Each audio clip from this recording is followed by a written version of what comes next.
Magandang umaga po sa ating lahat at maraming salamat po sa pag-imbita niyo sa akin. First time ko po. Isa po laging pribileyo ang umarap sa inyong harapan. Alam mo sa likod ako. Umarap sa harapan para magbahagi po ng salita ng Diyos.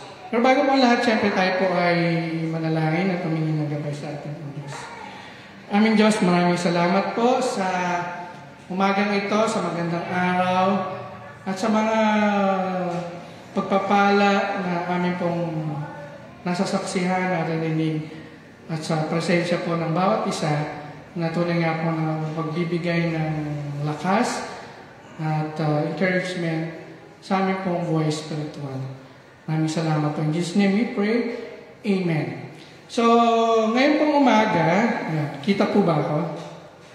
Natamad na po kasi mag-print, kaya sinala ko lang po yung laptop. Okay, sa umaga pong ito kasi ay ang iniwan pong topic ay may kinalaman po sa kanayunan or ating pong buhay rural.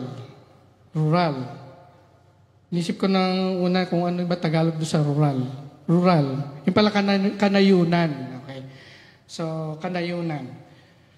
So, ang naangkop po na naisip kong tema ay siyempre, ano po ba ang mga pangako ng Diyos na may kaugnayan po sa ating buhay kanayunan o rural.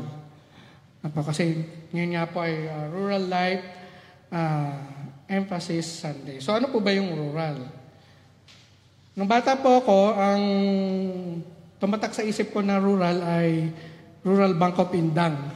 Kasi yun nadadaanan nung naglalakad, naalala ko nung 30 years ago, nung dito kami nakatira noon, nilalakad namin ni Grace, yung elementary sa Central.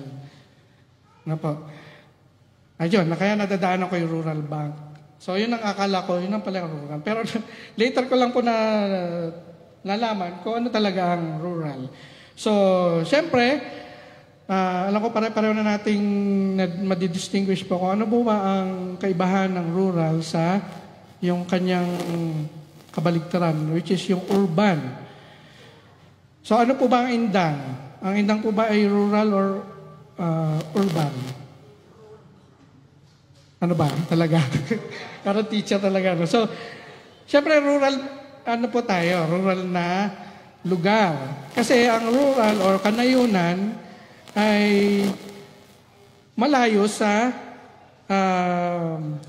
urban na tinatawag o yung urban, yung mga syudad o yung mga mauunlad na mga bayan or mga lugar.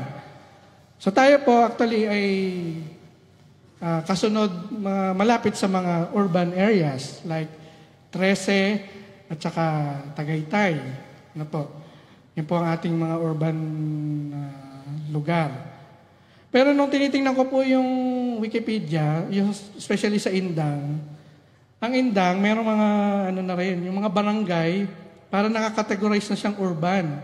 So, ibig sabihin, nakita ko po ng mga urban na area na yung malapit sa Kabsu, yung Baya, yung poblasyon, urban area, makakategorize na siyang urban kasi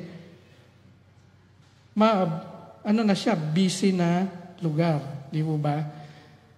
Like for example, nung nilipat yung munisipyo, yung Barangay 4 ay naging ano na talaga, tsaka yung Palengke, naging ano na siya, yung busy na lugar.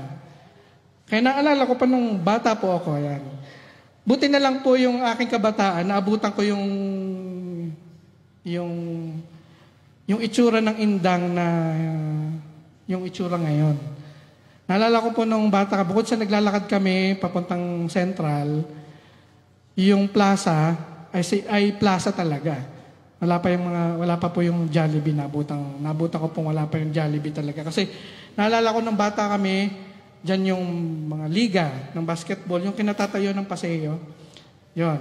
Tapos naalala ko rin po doon, napanood ko si Sampaguita kasi nag-concert minsan si Sampaguita dito. Ayaw ko na may naalala kayong gano'n mga Kaya naalala ko po yung mga panahon na yon na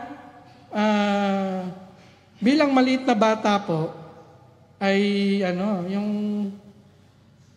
dito, malaya kami nakakapaglakad na wala kami iniisip na masama. Though may mga panakot sa amin noon, makaka-relate siguro yung mga kaedad ko dito, yung manunupot.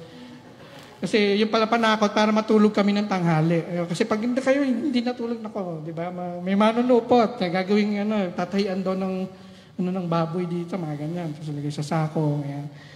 So, yun may mga naalala ko. Ngayon, so ano po ba ang relation nito dito sa passage na ating pong binasa kanina? So, yung binasa po natin kanina sa mga awit, Psalms 85 verses 8 to 13, makita po natin doon yung mga sumusunod na mga pangako ng ating pong Diyos. Ano po yung mga pangako ng Diyos doon? Yung kapayapaan, yung katuwiran, righteousness, at mga pagpapala. So, ang una pong punto na isa pong i-share sa inyo ay in relation dun sa kanayunan, buhay kanayunan. Ay yung tinatawag na kapayapaan sa buhay kanayunan o peace in rural life. So, gaya nga po ng kinikwento ko sa inyo kanina, kasi talagang nag-nostalgia ako nung pinag-aaralan ko po ito, nag-nostalgia ako. Kasi buti na lang talaga, inaabutan ko yung mga panahon na yun nga, yung sabi ko po, ang indang ganon. So, nakakapaglakad kami ng naalala ko yung mga memories ko po na tuwing eleksyon, namumulot ako ng pamphlet na inulog ng mga kandidato sa mga kanal. Tapos iuwi ko yun, ewan kung bakit. Walang aalalahanin na mapapahamak. Kung meron man po mga insidente na mga violence, napakabihira. At feeling ko hanggang ngayon, ganun pa rin. Kasi nga po, tayo ay categorized pa rin as kanayunan. So, tayo po ay may kasama ng buhay kanayunan o rural life ay yung merong peace of mind. Kaya nga po marami ang, especially nung tayo nakaranas na nagpunta ng Maynila. Diba, taga dito po tayo, nag-aaral tayo sa Maynila. Parang ngayong gustong-gusto nyong matapos ang week para payapa. Kasi pagbalik ng Monday, napaka-chaotic traffic, lahat-lahat. Ano po? Hindi pa rin nagta-traffic. Nagta-traffic lang po dito, naalala ko nung araw ay kapag piyesta. Pero pag karaniwan ay walang traffic na hindi pa one way yan dati po. Ayan, naabutan ko po yung mga memories na yan. Now, doon po sa verse 8, kung titingnan po natin, makikita po natin doon yung salitang magiging payapa. Sabi po sa verse 8, aking naririnig mga pahayag na kay Yahweh nagmula, sinasabi niyang ang mga lingkod niya'y magiging payapa. Kung magsisisi at di babalik sa gawang masama. So, doon po makikita po natin sa verse 8, yung ang ating pong Diyos ay sasabi ng kapayapaan para sa kanyang mga anak. Hello, test mic. So, kaya po, ayan. Sabi ko nga po kanina, sa buhay kanayunan ay talagang mapayapa at maintindihan niyo po yung sinasabi ko, di ba? Mapayapa tayo. So, sila nung mga panahon nun, hindi pa na-imbento lalo na nung panahon na yung kinikwento nga po, hindi pa na-imbento ang karaoke nun. Kaya relatively tahimik. Ano po? So, peace, tranquility. Marami ang gusto na kapag sila ay nabubuhay sa city, gusto nilang pumunta sa nayon. Kaya nga po yung mga mayayaman ay may mga farm dito sa bandang lugar natin. Ano po? Dahil nga po doon sa pangako ng tranquility or kapayapaan. Ano pa? And then sa verse 10 din po, makikita po natin ang verse na to ay papahayag ng katwiran o righteousness at kapayapaan na kumbaga ay ang term pa nga dito, kissing each other. Kumbaga ay nag-combine or nag-unite. Kasi dito nga po sa ating kanayunan, ay dahil nga po sa community, close-knit community na talagang magkakakilala. Ma-identify nyo dito yung mga hindi taga rito. Tama po ba ako? Diba? Makikita nyo yung mga, alam nyo kung taga rito o hindi. Kasi, apelido pa lang, malalaman nyo. Sabihin nyo apelido, taga ano yan? Taga ganito yan, taga ganyan yan. Kasi nga, magkakakilala. So, ano pa? Yung pamumuhay ay may kumbaga makikita o mararamdaman natin na may automatic na moralidad ang mga tao, yung iniiwasan na maka-agrabyado ng kapwa. Kapag may conflict ay trinatry ayusin agad. Ano po? Yun ang nature ng kanayunan. Ano po? So, makikita po natin dito yung tinutukoy na kapayapaan. Kasi kapag walang conflict, may kapayapaan din po. Kaya marami ang gusto na pumunta dito sa lugar. Ako po ngayon, kasi ako po ay nagtuturo doon sa Tansa, yung mga lugar na to. Actually, lagi ko pong sinasabi to na maswerte po tayo dito sa Upland kasi hindi tayo, mali pala yung term ko, mapalad, or na hindi tayo naging location ng, location ng relocation. Kasi yung, pag sinabi ko pong relocation or relocated, ay siyempre tinutukoy po natin dito yung mga inalis na mga informal settlers sa urban areas ay dinala dito sa mga lowland especially. So tayo maswerte dito. Kaya relatively ay peaceful po tayo. Bakit nasabi kong peaceful? Kasi na-experience ko po yung kultura na mga nanggaling sa ganong lugar. Ano po? Kasi mga estudyante ko, ma-identify po doon yung mga lehitimong taga-Tansa. Kasi hindi yun yung ugali, kasi Kabitenyo eh. Tapos yung mga hindi Kabitenyo, hindi naman po lahat syempre, may mga ma-identify nyo na may kultura talaga na masasabi nyo walang manners and right conduct. Ano po? Kasi wala. Hindi natin masasabi kung ano ba talaga ang pinagagawa. Pero yun na po, na-experience ko po yun. Kasi doon, ang dami po doon informal, mga nirelocate na ngayon, mga estudyante na namin.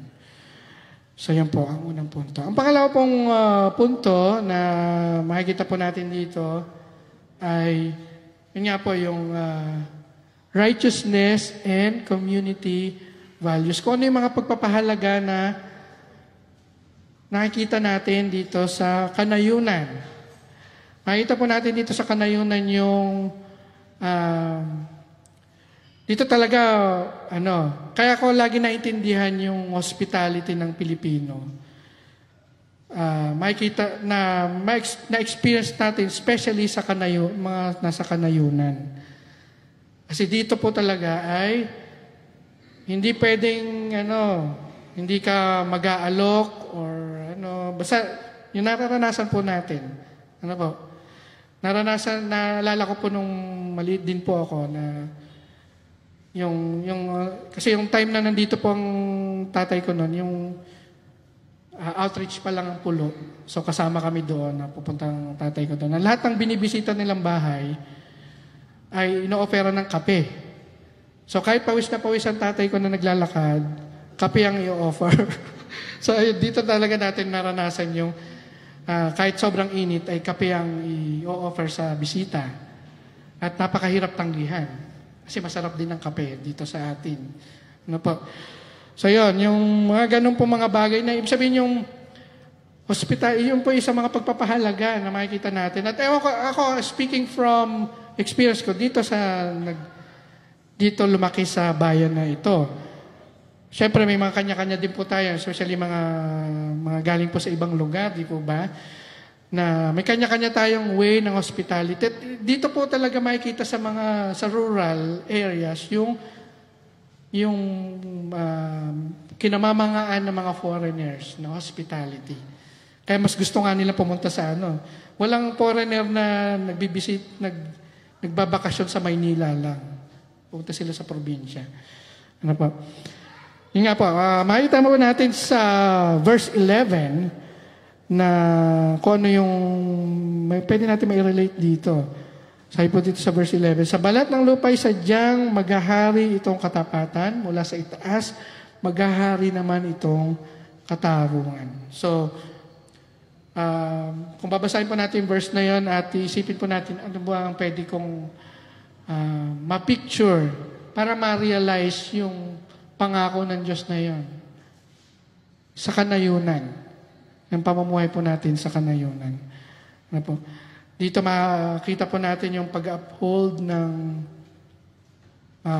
mga values. Like for example, yung piyesta, alam po natin na hindi natin kaugalian yun. Pero doon ko po, nakita ko po doon yung values ng ating pong community. Naalala ko nung bata ako ng piyesta noon, yung mga talaga, yung piyesta ay para sa mga strangers na, especially yung mga galing po sa Ibayo. Sila yung talagang bisita, kahit hindi magkakakilala, kahit hindi nila kilala yung pupuntahan, sila ay wine-welcome kasi celebration siya ng, ang piyesta naman usually celebration siya ng mga blessings. Ano po? Kaya, yun yung manaalala ko. Nakadungaw lang ako doon sa, dami ng tao na masaya sila. Na yung, alam niyo po, yung makikita niyo yung sila galing sa mga mas remote pa na area. Kasi may mga naging kaibigan po kami na mga taga-Ibayo dito Na Ibayo meaning talagang tumatawid sa ilog. Tapos dadala ng mga yun, danas din po siyempre namin yun, dahil nga po ang tatay ko ay manggagawa. Yung bang, nagugulat na lang kami, galing talaga sa Ibayo, dadalan ka ng saging, ng mga produkto. Minsan, alimango, galing sa dagat. Mga suka, yan. Yun po yung mga, So, yun po yung mga values na makikita natin, mararanasan natin sa community. Ano po? Pangatlo ay yung agricultural blessings. So, siyempre, hindi po natin pwedeng alisin na kapag pinag-usapan natin yung kanayunan, ano po bang makikita natin yung agricultural products. Ano po? So, dito po sa Indang, ano po mga ating mga agricultural products? Irok. Ano po? Kape. Yan. So, yung mga bagay na yan, yung mga produkto po natin yan po yung pagpapatunay na blessing po ito ng ating pong. At parte din po ng celebration ng mga piyesta ay yung agricultural blessings.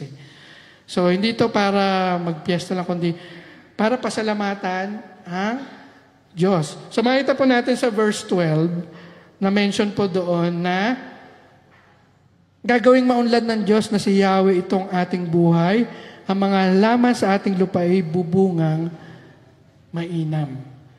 So dahil nga po doon sa nabanggit ko na kanina ng mga values, sa mga pinapahalagahan, yung mga kaugalian ng mga taga-kanayunan, kasama po dito yung mga blessings na matatanggap, mga produkto na pwedeng na natatanggap ng mga taga-nayon. Na po. So pinagpapala po ng Diyos ang mga taga-nayon dahil sa mga bagay na yun. Napakahalaga po ng agricultural life at makaka-relate talaga po tayo doon kasi tayo po mismo ay nakaranas niyan. Kaya lang, ang malungkot sa pagprogreso ng isang lugar ay nawawala yung mga bagay na yun, yung mga nakakagisna natin. Like for example, yung dito sa Kabsu, yung sa labas, bukod sa yun nga po, yung road widening, marami na nasakripisyo mga puno na probably ay mga 100 years old na. Ano po. Tapos ngayon, yung doon sa kay Tapos, yun, nakita nyo doon yung marami na yung kiniklear na area. Balita daw po namin ni magiging McDo. Yun ang balita namin doon eh. Pero yun nga po. So, yun ang malungkot na realidad kapag nagpo-progress ang isang lugar. Ano po? Kaya hanggat may makikita po tayong mga bagay na hindi pa natatouch, ay magpasalamat po tayo sa Panginoon. Kaya maganda experience po yung tree planting noong nakaraan. Kasi nakapasok tayo po doon sa lugar ng Kabsu, yung farm, na kung saan napakagandang i-appreciate ang nature na nilikha ng Diyos. Ano po? So, yun. At panghuli po ay isang kaugalian, isang makikita po natin sa mga tao na nasa nayon, na katulad natin, ay yung merong faith at saka dependence. Faith at dependence. Doon sa uli pong verse, sa passage po natin, makita po natin, sabi sa verse 13, ang katarong ay mauna sa kanyang daraanan, kanyang mga yapak, magiging bakas ng kanilang susundan. So matapos pong sa palagi pong pagranas ng mga tao sa kanayunan ng mga pagpapala, mga blessings, lahat na nabanggit ko po kanina, ay dito po natin makikita yung paglago ng pananampalataya at kapag nananampalataya, mas nagiging dependent po tayo sa ating pong may likha, sa ating pong Diyos. Ano po? Kasi nakita nga po natin doon na after yielding harvest and righteousness going before Him, before the Lord, He is preparing the way for His steps. So makikita po natin na nauna siya at papakita sa atin na yung mga pangako po ng ating pong Diyos. Ano po? So sa farming, though hindi po ako farmer, may cycle po yan, di po ba? May season, napaulit-ulit yan. Ano po? Medyo kabisado na nga po natin yan. Kapag malangaw, maraming tagmangga. Kasi naranasan namin po yun sa village kasi may mangga. Pag tagmangga ako, dami ng langaw. Season ng kaimito. Yan. So may cycle yan na at may planting season. Looking forward to a fruitful harvest. So mapalad po tayo na tayo po ay namumuhay sa kanayunan. Ano po? Siguro ito magiging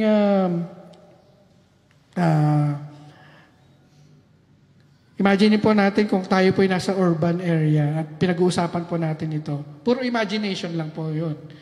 Ano po? Pero tayo mismo nararanasan po natin ang buhay kanayunan. Di po ba? So, in conclusion po, So, paano po natin i-relate ang ating buong buhay kanayunan sa ating pong buhay spiritual? Of course, ang mga pangako po ng Diyos ay mas nagiging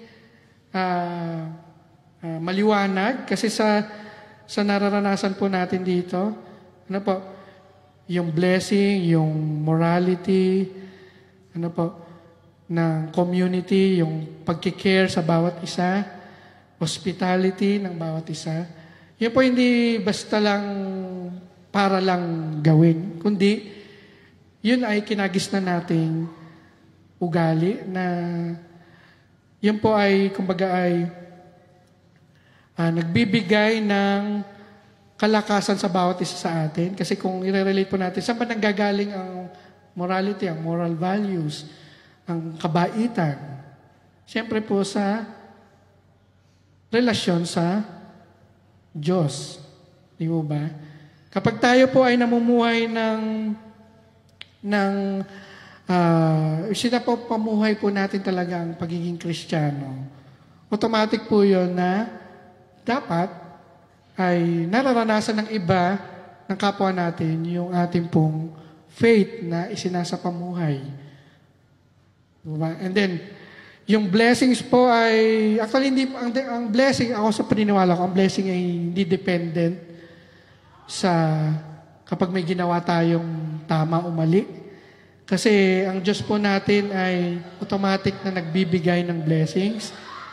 Kagaya po ng yung cycle ng farming. Ano po? Ang blessing ng Diyos ay, ano po yan, nakaprogram na.